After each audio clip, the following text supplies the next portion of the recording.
Assalamu alaikum wa rahmatullahi ‘yan uwa. Darasi na farko mun ji bayani akan damirai guda biyar da muka ambata.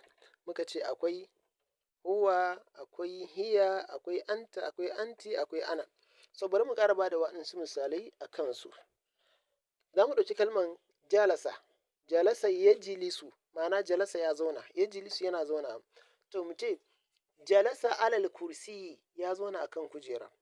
Jalasat alal kursiyi, ta zauna akan kujera. Wa jalasta alal kursiyi, ka zauna akan kujera. Wa jalasti alal kursiyi, kin zauna akan kujera.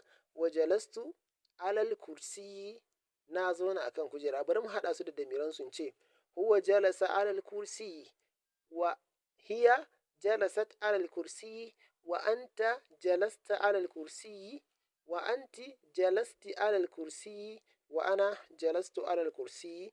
Mu haɗu a darasi na gaba domin ƙarin bayani.